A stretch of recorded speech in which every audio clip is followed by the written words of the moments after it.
ছোটবেলা থেকেই মায়ের কাছে স্বাবলম্বী হওয়ার জন্য দীক্ষা নেওয়া বড় হওয়া আফসানা, তিনি গুটি পোকা নামে একটা ফেসবুক পেজ তৈরি করেন।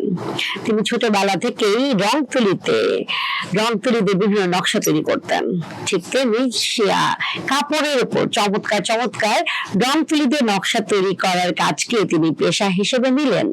প্রথম দিকে তিনি একাই পণ্যের নকশা থেকে শুরু করে অর্ডার নেওয়া, প্যাকেজিং এবং সরবরাহ সবকিছু নিজ হাতেই করতেন। যখন লাভ হতে থাকলো তখন তিনি আস্তে আস্তে লোকবল বাড়ালেন। মেয়েরা চাইলে সবকিছু করতে পারে। একটা ছোট্ট একটা মেয়ে যার চিন্তা ভাবনা ছিল, যে পারদর্শী ছিল তার ছবি আঁকাতে, সে তখন চিন্তা করলো যে এই ছবি আঁকাকে কিভাবে আয়ের উৎস তৈরি করা যায়। সেটা চিন্তা করে তিনি চিন্তা করলেন যে ফেসবুক যেহেতু ডিজিটাল নির্ভর একটা ব্যবসা, তো এখানে বিভিন্ন টুলের মাধ্যমে কিভাবে নিজের পণ্যকে সারা দেশে ছড়ানো যায় বা ক্রেতাকে নিজের পেজের সম্পর্কে আকৃষ্ট করা যায়। সে কারণে আফসানা শুরু করলেন মেটার শি মিন্স বিজনেসের প্রশিক্ষণ নেওয়া। সেখান থেকে প্রশিক্ষিত হয়ে তিনি এখন জানেন কিভাবে পণ্য তৈরি করতে হয় বা কিভাবে ক্যাপশন দিয়ে সুন্দর করে ভিডিও ছবি ফেসবুকে আপলোড করলে আপনার ক্রেতার দৃষ্টি আকর্ষণ করা যায়। তার মতে জীবন একটা চ্যালেঞ্জ, এখানে বিভিন্ন পরিস্থিতিতে মানুষের সবসময় মোকাবেলা করার জন্য আর্থিক সঙ্গতি থাকা একান্ত দরকার। তো আমার কাছে মনে হয় যে নারীরা যদি স্বাবলম্বী হয় তাহলে তারা যে কোনো পরিস্থিতিতে সামাল দিতে পারবেন। আর এই কারণে দরকার নারীদের উঠে আসা, নারীদের জাগ্রত হওয়া। ঠিক তেমনি আজকে একজন জাগ্রত নারী, একজন সফল নারী উদ্যোক্তা আমাদের কাছে উপস্থিত আছেন। তিনি আমাদের সবার প্রিয় পিনি আক্তার আপু। আমরা তার জানা অজানা অনেক কথা জানবো। পুরো অনুষ্ঠান জুড়ে আমাদের সঙ্গেই থাকবেন। শুধু দর্শক, দৈনিক কালের সমাজ এবং 21 সংবাদে রোজকারের আয়োজন নারী উদ্যোক্তার সফলতার গল্প অনুষ্ঠানে আমি আপনাদের সবাইকে আমন্ত্রণ জানাচ্ছি। যমুনা শিকদার এবং আমার সঙ্গে আছেন আজকের অতিথি। বেশ সুন্দর দেখা যাচ্ছে, আপনারা নিশ্চয়ই দেখতে পাচ্ছেন, খুব পরিপাটি সুন্দর করে আপু বসে আছেন, পিনি আক্তার আপু। তার সঙ্গে কথা হবে। আপু আসসালামু আলাইকুম। ওয়ালাইকুম আসসালাম। কেমন আছেন? আলহামদুলিল্লাহ ভালো। আপু আপনি একটু আমার দর্শকদের আপনার নাম এবং কি কি নিয়ে কাজ করছেন একটু বলবেন? আমার নাম পিনি আক্তার, আমার পেজের নাম প্রতিচ্ছবি। তো আমি দেশীয় জিনিস নিয়ে কাজ করছি, যেমন বেডশিট, তারপর ব্লকের শাড়ি, তারপর হাতের কাজের 2 পিস 1 পিস কি সব। তার পাশাপাশি আবার আপনার বাহিরেরও কিছু প্রোডাক্ট আছে, যেমন ব্যাগ, জুয়েলারি, এগুলো নিয়ে আমি কাজ করতেছি। চমৎকার। আপনি কবে থেকে শুরু করেছেন, আপনার এই উদ্যোগটা কবে থেকে নিয়েছেন? আমি 2018 সাল থেকে একটু একটু শুরু করি। আচ্ছা। তো তখন কিছুদিন করি, তারপর আবার মাঝখানে থেমে যায় সংসারের ব্যস্ততার কারণে। আচ্ছা। মেয়েদের পড়াশোনা জন্য অফ করে রাখি। আচ্ছা, পরে আবার কবে শুরু করেন? আবার যখন দেখি যে মেয়েদের পড়াশোনা শেষ, তার মাঝে মাঝে একটু হাতের কাজ, মানে নিজের বাসার জন্য করি বা নিজের বাচ্চাদের জি টুকটাক করতে থাকি। জি জি। তো হঠাৎ করে একদিন দেখি যে এটা কিভাবে আমার আগানো যায়। তো চিন্তা ভাবনা ছিল যে নিজের একটা পেজ থাকবে। আচ্ছা আচ্ছা। আপু আপনার কি মনে হতো যে ধরেন ছোটবেলায় কিরকম বিষয়টা ছিল যে আমার নিজস্ব একটা আইডেন্টিটি থাকবে, আমি তমুকের বউ বা অমুকের মা এই নামে পরিচিত হব না, আবার নিজস্ব নামে সবাই আমাকে চিনবে, এরকম কি কোনো ব্যাপার ছিল? হ্যাঁ, এভাবে ব্যাপার ছিল। যেহেতু আমি মফস্বলে, জি, তো অনেক মেয়েদের মনে অনেক কিছুই থাকে, সবারই মানে একটা আশা থাকে, জি, আকাঙ্ক্ষা থাকে যে আমি এটা করব। কিন্তু দেখা যায় যে পারিবারিক যে কোনো ইসে আগানো মানে সম্ভব। সবচেয়ে কি হয়েছে, আপনার ফ্যামিলির সাপোর্টের দরকার। আচ্ছা, জি। আপনি এবার একটু বলবেন আপনার জন্ম এবং বেড়ে ওঠা আসলে কোথায়? আমার জন্ম হয়েছে বরিশাল বরগুনা। আচ্ছা, বরগুনা টাউনে না, আমাদের টাউন থেকে একটু বেশি, মানে মফস্বলেই বলা চলে। জি, ওখানেই আমার ছোট। আচ্ছা আচ্ছা, ওখানে আর ওখানে আর স্কুল জীবন। এরপর আচ্ছা এরপর আমি ঢাকায় 93-তে ঢাকায় আসি, তারপর থেকে ঢাকাতে ঢাকাতে। মোহাম্মদপুরে আসছি। আচ্ছা আচ্ছা, আপনি এবার একটু বলবেন যে আপনার এই ফেসবুক পেজ যেটা প্রতিচ্ছবি, জি। এটা কবে ক্রিয়েট করেছেন? এটা 2008 থেকে, তারপর তো এরপরে যখন আমি একটা বিজ্ঞাপন দেখতে পাই, যেমন আমাদের ফাতেমা ক্রিয়েশন, ফাতেমা আপা, তো উনি একটা দেয় 2024-এ, যে এখানে নারী উদ্যোক্তাদের বিশেষ করে সবার একটা সুযোগ সুবিধা। তো ওই পেজটা নিউজটা দেখে আমি সরাসরি তার সাথে যোগাযোগ মানে করেন। আলাপ করি। তারপর সে বলে তুমি এসে দেখো, যদি হয় তখন তার সাথে গিয়ে কথা বলি। আচ্ছা, এরপরে কি ওখানে আপনি একটা আউটলেট নিয়ে হ্যাঁ, নিলেন? তারপরে আমার হাজবেন্ডকে বলি যে আমি তো ঘরে বসে আছি, তো আমার হাজবেন্ড তো আমার উৎসাহ দেয়। তো সে একটা মানে মজার বিষয়, সেও আমার সাথে যায় দেখতে যে হ্যাঁ তুমি কই নিচ্ছ, তো আমিও যাব। আচ্ছা যাওয়ার পরে সে দেখে যে, তো সে যে আমার মানে যে সেলফ থাকে ওখানে, সেলফ আমাদের আলাদা আলাদা সেলফ, আপনার আলাদা আলাদা জিনিস রাখার তো তখন সে সামনের বেশ বড় যেটা, সেটা আপনাকে নিয়ে দিল। সেটা আমাকে নিয়ে দিল যে তুমি এইটাই নাও। তখন আমি একলাই শুরু করি। আচ্ছা। মানে সেলফে ওখানে তো আমরা প্রায় 30-35 জন উদ্যোক্তা আছি। চমৎকার, 30-35 জন নারী আপনারা আপনাদের বিভিন্ন রকমের পণ্য নিয়ে আপনারা একটা ছাদের নিচে আছেন। হ্যাঁ, একটা ছাদের নিচে আছে। চমৎকার বিষয়টা। ওখানে ফাতেমা ক্রিয়েশনের একটা আপনার খুব মজার বিষয়, কারো জিনিস মানে কেউ ধরবে না, কোনো নাই। তো ওখানে যে আপা, সে খুবই যে ফাতেমা ক্রিয়েশনের আপা, খুবই অমায়িক, খুবই ভালো মানুষ। হ্যাঁ, তারপর আমরা যারা আছি তারাও বেশ ভালো, জি, খুব আন্তরিকতা। অবশ্যই, জি। যে কোনো অনুষ্ঠান হলে বা দেখা যায় একজনে একটা কিছু নিয়ে আসে, সবাই মিলে আমরা বিকালে চা খাই না। আচ্ছা আচ্ছা, চমৎকার। তাহলে আপনাদের হচ্ছে এইদিকে আপনাদের উদ্যোগের কাজও হচ্ছে, আপনাদের ব্যবসার প্রসারও হচ্ছে, আপনাদের ইনকামও হচ্ছে, এবং সঙ্গে আমাদের বন্ডিংটাও খুব ভালো হচ্ছে, ভালো হচ্ছে। এবং সময় খুব ভালো কাটছে। তারপরে দেখা যায় যে ঘরে বসে আছি, একটু যাই শোরুমে ঘুরে আসি, সবার সাথে আলাপ হলো, মানে খুবই ভালো। আচ্ছা আচ্ছা, খুব ভালো লাগলো বিষয়টা জেনে। আমার মনে হয় যে আপনারা যারা আছেন, আপনারা চিন্তা ভাবনা করছেন যে এরকম একটা উদ্যোগ নিতে পারেন। আপনারা হচ্ছে কয়েকজন উদ্যোগী নারীকে বা যারা হচ্ছে উদ্যোক্তা আছেন তাদের নিয়ে যদি এক ছাদের নিচে কিছু করতে চান, আমার মনে হয় যে ফাতেমাস ক্রিয়েশন তাদের জন্য একটা আদর্শ হতে পারে। আপনারা একটা ছাদের নিচে সেলফ আকারে যদি আপনারা আরো কয়েকজন উদ্যোক্তাদের নিয়ে শুরু করেন, সেক্ষেত্রে আপনাদের মূলধনের ব্যাপারটাও থাকে এবং সময়ের ব্যাপারটা থাকে, এবং সবচেয়ে বড় কথা 10 মিলে করি কাজ, হারি জিতি নাহি লাজ। তো এই বিষয়টা মাথায় রেখে যদি শুরু করেন, তাহলে আমার মনে হয় যে অনেকেই উপকৃত হবেন। কারণ কিছু ক্ষুদ্র উদ্যোক্তারা থাকেন যাদের মূলধনের অভাব থাকে, কিছু উদ্যোক্তারা থাকেন যাদের লোকবলের অভাব থাকে। তো আমার মনে হয় একই ছাদের নিচে যদি এই ধরনের আয়োজন করা যায়, এই ধরনের বড় একটা উদ্যোগ নেওয়া যায়, আমার মনে হয় সবার জন্য সেটা সুফলতা বয়ে আনবে। আপনি এবার একটু জানতে চাই যে আপনি যখন হাতের কাজ আপনি বললেন, সেটার জন্য কি আপনি মানে ছোটবেলা থেকে এটা পারতেন? হ্যাঁ, আমি ছোটবেলা থেকে। কিন্তু আপনি কি পরবর্তীতে কোথাও কোনো ট্রেনিং নিয়েছেন এরকম? হ্যাঁ, ট্রেনিং নিয়েছি। তো মজার বিষয় এখন আমার যেটা, আমি আমার বড় মামির কাছে, বড় মামি নাই, মারা গেছেন, জান্নাত বাসী করেছেন। তো বড় মামির ওখানে আমার স্কুল থেকে আমাদের বাড়ি গ্রামের, তো আমি ওখানে মামির কাছে বিকেলের স্কুলের শেষে মামির কাছে থেকে যেতাম। তারপরে মামি দেখতাম যে, তো মামি মানে অনেকগুলো সেলাই শিখাইছে, যা আমার নিজের জামা, তারপর আমার আমার দুইটাই মেয়ে, ওদের এক কালারের জামা বানায় আমি হাতে কাজ করাই দিতাম।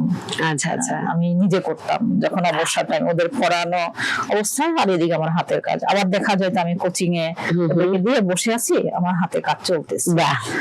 আবার যখন আমি একদম ছোট, তখন মনে হয় আমি 3-4 না 5-এ পড়ি। জি, তো আমার ফুপু, বড় ফুপু, সে উলের কাজ করতো সবাই। আচ্ছা, জি। এই যে মাফলার, টুপি, জি, এগুলো জি। তো আগে ছিল, এখন তো আর এই উলের কাজ হয় না। হ্যাঁ, আমিও পড়েছি, আমার মাও হচ্ছে বানাতো। তো আমার বড় ফুপু দেখতাম যে তার উলের থাকতো, তো আমিও বা আম্মার কাটা নিয়ে ফুপুর পিছনে পিছনে হাঁটতাম। বাহ। তো তখন থেকে এখন উলের কাজটা আমি ভুলে গেছি, কিন্তু আমি যে যত সেলাই সবই পারি। তো আচ্ছা, মাঝখানে আপু আমি থেমে গেছি, আমার মাইগ্রেনের একটা সমস্যা হয়। আচ্ছা আচ্ছা। আমি ইন্ডিয়াতে চিকিৎসা করি, তখন ডাক্তার বলে যে আপনি ওই সেলাইটা করেন। ওটা যখন আমার বড় মেয়ে ইন্টার সেকেন্ড ইয়ারে পড়ে, তখন আমি ওই কাজ ছেড়ে দিই। ও আচ্ছা আচ্ছা। মাইগ্রেনের সমস্যাটা আসলে তখন সূক্ষ্ম কাজগুলো আসলে করা যায় না। আপু, এবার একটু জানতে চাই যে আপনার হচ্ছে প্রতিচ্ছবি বা আপনার আউটলেটে আপনার যে ড্রেসগুলো, ওগুলো আসলে কি প্যাটার্নের বা ওখানে কি কাজগুলো থাকে একটু যদি বলতেন। আমার এখানে এখন আমি হাতের কাজ তো নিজে করি না, জি। তো বলকের বিছানার চাদর, জি। আপনার বলকের আপনার শাড়ি। জি। শাড়ি কি হয়, আমি বলক করি না, তো আমি বলকের কারখানায় যাই, আচ্ছা। তো ওরা আমার ডিজাইন দেখায়। আচ্ছা। ডিজাইন দেখানোর পরে আমি বলি যে এখান থেকে এটা চলে দাও, এটা কুচিতে দাও, বা আচ্ছা, এটা আচ্ছা। পাড়ের পোষণে, এভাবে আমি করে। আচ্ছা আচ্ছা, চমৎকার। মানে আপনার ডিজাইনগুলো শুধু আপনার কাছেই থাকে, অন্য কারো কাছে হবে না? না না, শুধু আপনি কাস্টমাইজ করে দিচ্ছেন? হ্যাঁ, আমি কাস্টমাইজ করে আচ্ছা দিচ্ছি। আচ্ছা, চমৎকার। আপু, আপনার সবচেয়ে বেস্ট সেলিং আইটেম কোনটা? আমার সবচেয়ে, আমি যখন এই ফাতেমা ক্রিয়েশনে ঢুকি, তো এখন থেকে আমার সবচেয়ে বেস্ট হয়েছে বিছানার চাদর, আচ্ছা বলকে। তারপর যেটা কিছু ব্যাগ আচ্ছা ছিল, ওটা আমি থেকে মানে চায়না থেকে কিনতে। আচ্ছা। তারপর আর আর আমাদের ইন্ডিয়ান যে জয়পুরি ড্রেসগুলি, আচ্ছা, জি। আমি বাটিকটা উঠাই নেই, বাটিক ওটা আমার ইসে নাই। আচ্ছা আচ্ছা, চমৎকার বলেছেন আপু। একটু জানতে চাই, সেটা হচ্ছে যে ইম্পোর্ট করে যে চায়না থেকে আপনি যে ব্যাগগুলো আনতেন, ওগুলো কি এখনো অব্যাহত আছে নাকি আপাতত বন্ধ আছে? আপাতত বন্ধ আছে। তার মানে এখন আপনি হচ্ছে চাদর আর শাড়ি নিয়ে আছেন? হ্যাঁ, না, চাদর, শাড়ি, তারপর আমাদের দেশীয় যে থ্রি পিস জমজম, আচ্ছা। তারপর এই যে আমাদের জয়পুরি, আচ্ছা, তারপরে সিল্কের শাড়ি আছে কিছু। ওগুলো কি রাজশাহী থেকে আনেন নাকি ঢাকা থেকে? না, ঢাকা থেকে আমি করে রাজশাহী সিল্কের শাড়িগুলা, রাজশাহী সিল্ক, তারপর আপনার কুমিল্লা বাটিক আছে কিছু। আচ্ছা আচ্ছা, চমৎকার। আপু, আমাকে একটু বলবেন যে একজন নতুন উদ্যোক্তার জন্য প্রশিক্ষণ নেওয়া বা ধর কোনো উদ্যোগ শুরু করবে, তার জন্য আগে থেকে যদি প্রশিক্ষণ নেওয়াটা কতখানি জরুরি বলে আপনি মনে করেন? হ্যাঁ, অবশ্যই জরুরি, কারণ হঠাৎ করে আপনি বুঝবেন না যে আমার কি করতে হবে। আচ্ছা। এই জন্য একজনের পরামর্শ নিতে হবে, আপনার সবার সাথে সার্কেল তৈরি করতে হবে, আপনার ট্রেনিং নিতে হবে, না হয় আপনি মানে সরাসরি করতে পারবেন না। আচ্ছা আচ্ছা, তার মানে আপনি বোঝাতে চাচ্ছেন যে আপনি যখন একটা উদ্যোগ নিতে চান, আপনি যদি ঠিক মতো কাগজে কলমে, হয়তো আপনি একটা খুব ভালো একটা স্কিল আছে, আপনি সেটা নিয়ে কাজ করতে পারবেন, কিন্তু যখন বাণিজ্যিক আকারে করবেন, তখন আপনার আসলে কিছু জিনিস শিখতেই হবে। কারণ হ্যাঁ, কিছু জিনিস আমাদের থাকে যেটা আমরা একদমই জানি না। হয়তো বা আমরা ভাবি যে আমরা ইউটিউব দেখে বা গুগল থেকে জেনে বা চ্যাট জিপিটি থেকে জেনে সবকিছু জেনে ফেলবো, এমনটা আসলেই না, এরকমটা আসলেই ঘটে না। কাগজে কলমে প্রশিক্ষণ, এই বিষয়টা আসলে সেই আমল থেকে ছিল, আছে, আমার মনে হয় পরবর্তীতেও থাকবে। এবং আমার মনে হয় যে এই প্রশিক্ষণটা নিয়ে আপনার মেধাকে যদি আরেকটু বেশি ঝালাই করে নেন, আপনার স্কিলটাকে আরো বেশি ডেভেলপ করেন, তাহলে আপনি যে কোনো পেশায়, যে কোনো কাজে আপনি সফলতা নিয়ে আসতে পারবেন। জি আপু, একটু জানতে চাই, সেটা হচ্ছে যে আপনি কি মেলা করেছেন? মেলা তো দুই একটা মানে হয়েছে, আমি তো বললাম যে ওই যে মাঝখানে বন্ধ রেখেছিলেন, বন্ধ, তারপরে মেলা করেছেন। হ্যাঁ হ্যাঁ। তার মধ্যে আচ্ছা, মেলা করাটা আপনার কি মনে হয়, মেলা করাটা কতখানি জরুরি? মেলা করাটা বেশ জরুরি, কারণ আপনার মানুষ চিনবে, আপনার পেজের নাম জানবে, আপনার প্রোডাক্ট দেখবে, তারপর আপনার সাজেস্ট করবে যে কোনটা ভালো, কি কেমন মানের, এটা মানেরও একটা বিষয় আছে। আপনার কাপড় মানের না হইলে আপনি কি করবেন, আপনার যেমন তেমন কাপড়ের উপরে ব্লক বাটি করবেন, ওটা না, একটু মান মানে উন্নত মানসম্মত। সম্পন্ন কাপড় সম্মত, হ্যাঁ, জি। খুব ভালো বলেছেন যে বেলা করাটা আসলে জরুরি, কারণ আপনার হচ্ছে পণ্যের ব্র্যান্ডিং হয়, নেটওয়ার্কিং হয়, আপনার পণ্যের গুণগত মান বা আপনার পণ্যটা কি সেটা আপনি একদম তুলে ধরতে পারেন, মানে পণ্য প্রমোটিং যেটা বলে সেটা করতে পারেন এবং ইনস্ট্যান্ট রিভিউ পেতে পারেন এবং বিক্রি হলেই ক্যাশ টাকা নিয়ে ঘরে ফিরতে পারেন। চমৎকার একটা বিষয়। সেই মেলা করাটা যেতেই পারে। জি। আবার একদম ভিন্ন দিকে চলে যাই, সেটা হচ্ছে যে আমাদের দৈনন্দিন জীবনে আমরা কাজ করতে গেলে, ঘরের কাজ করতে গেলে আমরা ধরেন কাজ করছি, গুনগুন করে হয়তো গান করছি বা গান শুনছি বা কবিতা শুনছি, তো আপনি আসলে কোনটা করেন? আমি আপু এখন মানে আমার 2 মেয়ে, রেজনা চৌধুরী মন্না আপা, ওখানে গান শিখতো। আচ্ছা। শেখার পরে আমি এখন বসে থাকতাম, পাশে আর একটা ললিত কলা একাডেমি ছিল, ওখানে আমি গান শিখেছেন একটু, মানে কয় মাসের জন্য। চমৎকার চমৎকার। তাহলে আমরা হচ্ছে আপনি গান শুনতেই পারি, যদি গান শোনা তো মানে আমি এখন জি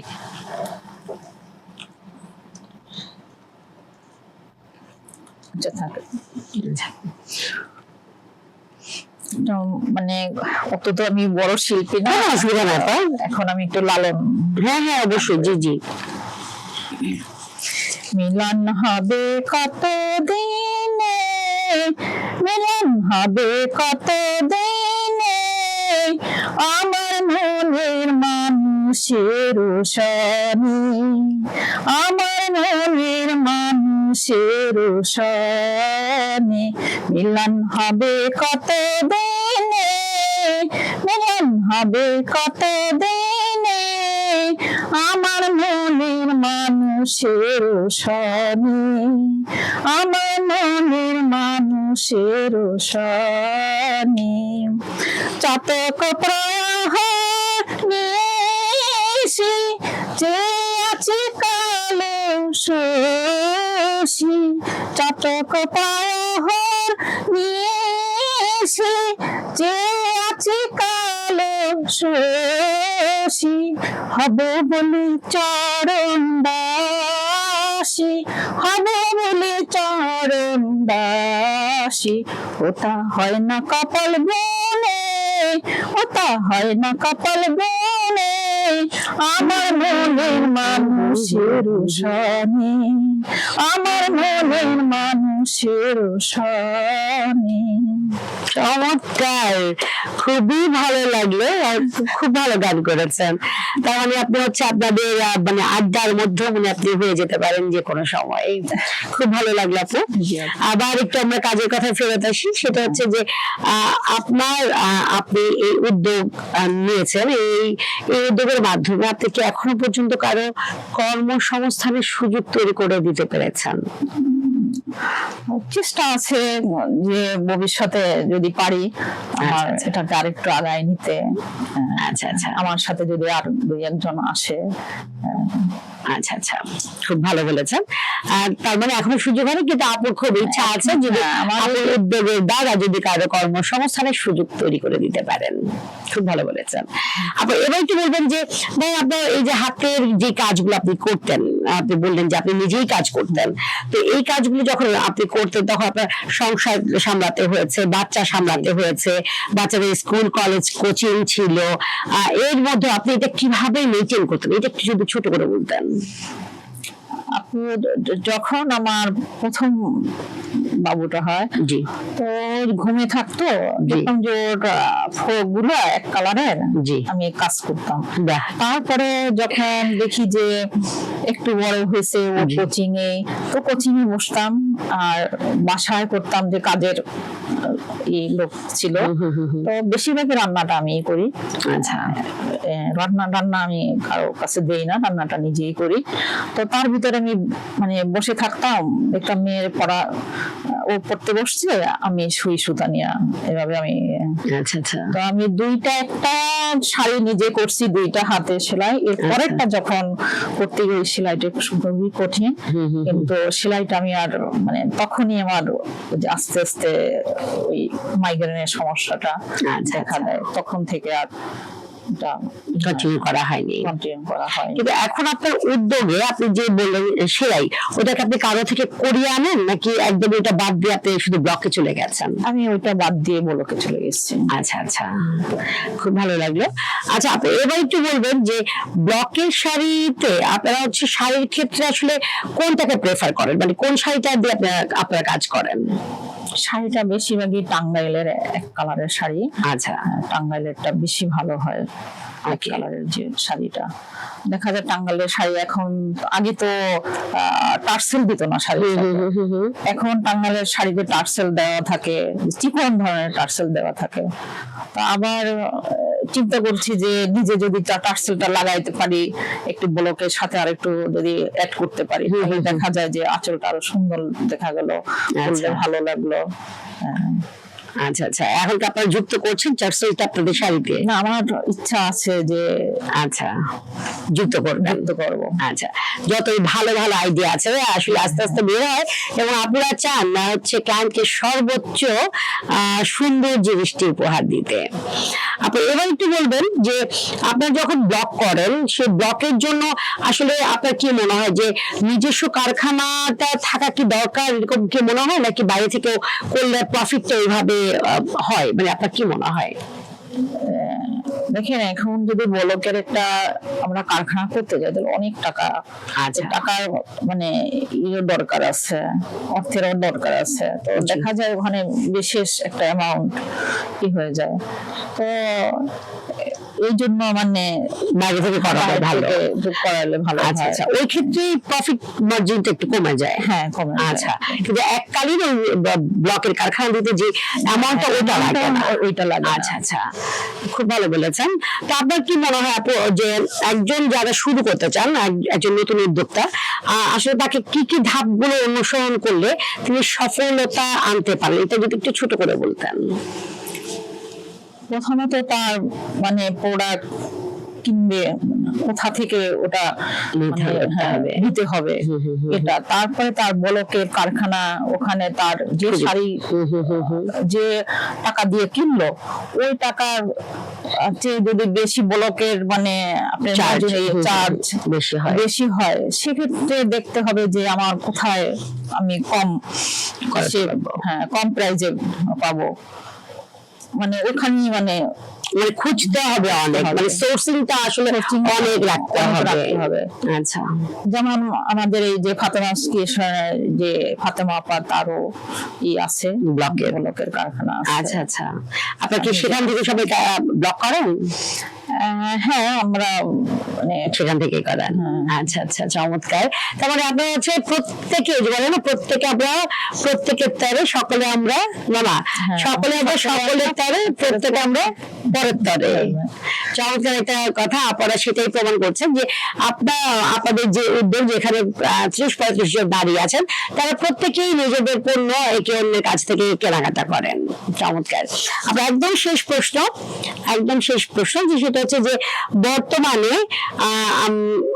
আপনি হচ্ছে আমাদের পিডি আপু, তো ঠিক বলছি তো? আচ্ছা, বর্তমানে পিডি আপু এখন যে অবস্থানে আছেন, আগামী 5 বছর পর নিজের কোন অবস্থানে দেখতে চান? কতদূর যেতে পারবো এটা মানে নিজের উপরে ডিপেন্ড করে। তারপর আল্লাহ তাআলা আছে, যদি আমার ইচ্ছা আছে যে আরো সামনে কিছু করার, এখন আল্লাহ তাআলার উপরে ছেড়ে দিয়েছেন। আচ্ছা, কিন্তু আপনার ইচ্ছা কি কি সেটা একটু যদি বলেন। আল্লাহ তাআলা তো অবশ্যই সহায়তা দান করবে, তা নাহলে আপনি এতদূর আসতে পারতেন না। তো নিশ্চয়ই তারপরে একটা থাকে না যে আমার এই ইচ্ছা, আমি এটা করতে চাই, আল্লাহ তাআলা যদি সহযোগিতা করে। আমি এখন ইচ্ছা আমার পেজটা আরো মানে ছবিটাকে আরো উন্নত করার, তারপরে যে ফাতেমা ক্রিয়েশন এই আপার সাথে থেকে আরো উপরে ওঠার ইচ্ছা আছে। আচ্ছা আচ্ছা, চমৎকার। আপু খুব মানে খুব বড় চাহিদা নিয়ে আপু খুব সুন্দর করে ছোটর মধ্যে চেয়েছেন, এবং তিনি আল্লাহকে অনেক বিশ্বাস করেন, এই কারণে উনি অনেক কিছু বলতে চান না, কারণ আল্লাহ তাআলা আসলে কখন কার ভাগ্যে কি লিখে রেখেছেন তিনি জানেন না। এই কারণে আপু খুব সামান্যই চেয়েছেন যে আপু এখন ফাতেমাস ক্রিয়েশন আছেন, সেখানে আপুর সঙ্গে দীর্ঘ সময় পথ চলার ইচ্ছা, এবং তিনি চান তার ফেসবুক পেজ প্রতিচ্ছবি সরি, তিনি চান তার ফেসবুক পেজ প্রতিচ্ছবিকে অনেক বড় একটা ব্র্যান্ডে পরিণত করতে। তো আমরা আপুর জন্য আপুর এই ছোট আসার জন্য আপুকে দোয়া এবং শুভকামনা দুটোই দিতে পারি। আপু অসংখ্য ধন্যবাদ, আপনার মূল্যবান সময় আমাদের দিয়েছেন, কৃতজ্ঞতা।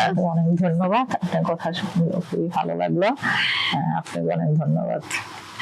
শুধু দর্শক, আমাদের দৈনিক কালের সমাজ এবং 21শে সংবাদের রোজকারের আয়োজন নারী উদ্যোক্তার সফলতার গল্প আজকের এই পর্বটি, বিশেষ করে আজকের এই পর্ব আমাদের অতিথি পিনি আক্তার আপুর এই পর্বটা আপনাদের কেমন লাগলো? আপনাদের মূল্যবান মতামত দিতে একদমই ভুল করবেন না। আর আপনারা যারা এই অনুষ্ঠানে আসতে চান, আপনারা আমাদের ইনবক্স করতে পারেন, অথবা স্ক্রলে একটা হোয়াটসঅ্যাপ নাম্বার যাচ্ছে, সেখানে আপনারা নক দিতে পারেন। আজকে পর্যন্ত সবাই সুস্থ থাকুন, ভালো থাকুন, আমাদের সঙ্গেই থাকুন। আল্লাহ হাফিজ, আসসালামু আলাইকুম, শুভ সন্ধ্যা। শুভ সন্ধ্যা।